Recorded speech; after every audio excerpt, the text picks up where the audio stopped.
Hi viewers, welcome to Secrets of the Solent presents Discovery Sessions, and today guys we're going to be talking about the common cuttlefish, Sepia officinalis, and as ever I have my furry assistants who will help me today with the education.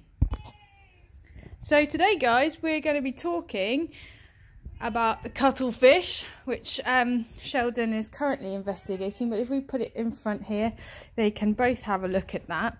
So this guys is the cuttlefish bone. Some of you may have found that on the beaches before.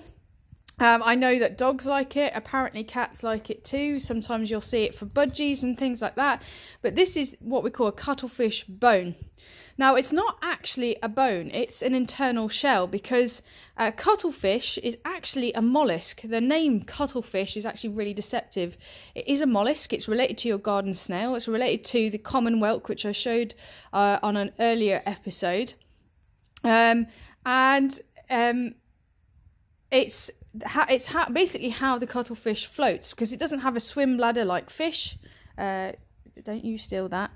It actually has got these, you can see here, lots of these ridges and lines in it. And actually, what it is it's made out of the same calcium carbonate, same substances like the common whelk shell and the limpet shell.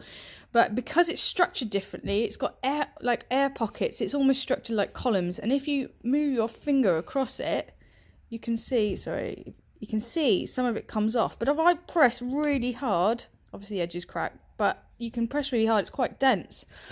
Now, a mollusk is defined by a shell and a mucous mantle, and the cuttlefish has this. The cuttlefish is actually a master, absolute master of disguise. I'm really sorry that I don't have any pictures, but check them out. There'll be other YouTube footage of, no, don't you nick that, of the cuttlefish, but they have these really unique way of doing it. So they have three types of pigments, kind of a yellow-brown pigment, a red-brown pigment, and then a blue-black pigment. And just to kind of simplify things for you guys, they basically have these pigments which are surrounding rings of muscle called chromatophores, and depending on how the muscle's contracted or relaxed depends whether that pigment is displayed or not. Sheldon really likes this. They also have excellent eyesight. Now they can't see in black and white, but they certainly see they see in black and white, but they don't see in colour, but they can see different waves of light, which is pretty amazing considering their camouflage ability is just so profound. I mean, scientists are looking and studying it to kind of create invisible cars, and I want to say invisible clothing, but clothing that makes you invisible, not like the Emperor's New Clothes. Oh no, Sheldon, don't nick that. Thank you. Raj is still having a look at it.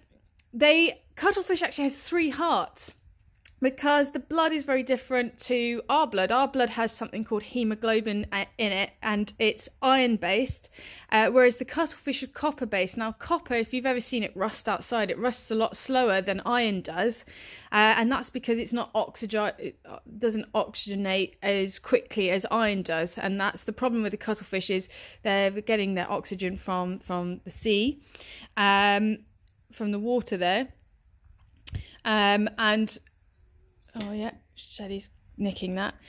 They're absorbing the oxygen from the water, but because copper doesn't fix as well as iron does with oxygen, it means that they have 3 hearts, and they have a heart for each gill, which is on either side of their body, and then one to pump the blood around the rest of the body.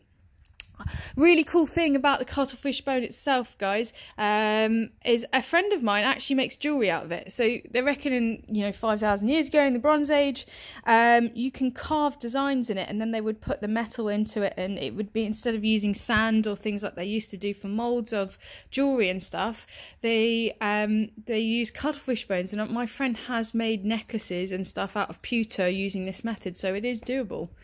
Anyway, I could go on about the cuttlefish. There's so many other things. I might do a second session. I hope you guys have enjoyed the cats. They're having the time of their life at the moment. They're loving the sun. Hope you guys are safe and well, and tune in for tomorrow's session. Thanks.